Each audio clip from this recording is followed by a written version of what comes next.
عندنا سؤال ثقافي. سؤالنا الثقافي العدد اليوم يقول: أين توجد أقدم جامعة في العالم؟ عندي لك خيارات: المغرب، تونس، فرنسا، إيطاليا. فلك إيطاليا. والإجابة خاطئة. وانا جو بونس تونس.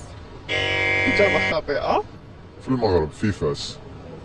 ماما مو دارتها مرة إذا مانيش غلط اسمها حاجة الفهري، حاجة هكا. فاطمة الفهرية، وهي جامعة القرويين اللي تأسست سنة 859 ميلادي، ونعرفوا أنه تخرجوا منها كبار العلماء، من بينهم ابن خلدون وابن العربي وغيرهم. سؤالنا الثقافي العدد اليوم يقول: أين توجد أقدم جامعة في العالم؟ عندي لك 4 خيارات، هي المغرب، تونس، فرنسا، إيطاليا.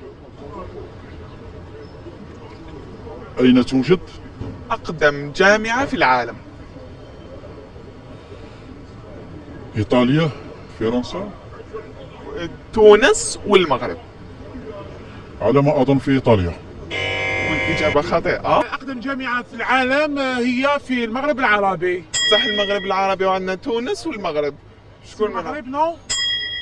والإجابة صحيحة، تقع في المغرب، هي جامعة القرويين اللي بتقع في مدينة فاس، اللي أسستها فاطمة الفهرية سنة 859 ميلادي. الله يبارك.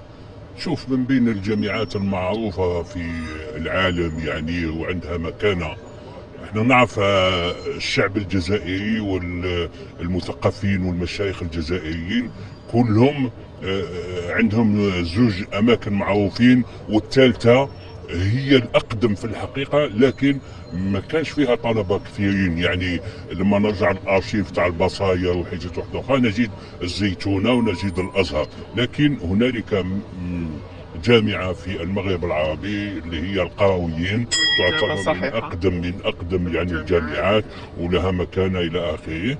زيادة على بعض التي هي تقع بمدينة فاس، اللي كانت بنتها فاطمة الفهرية سنة 859 ميلادي، واللي تخرجوا منها كبار العلماء، منهم ابن العربي، ابن خلدون وغيرهم. يعطيك الصحة وشكرا على هذه المعلومات الكثيرة.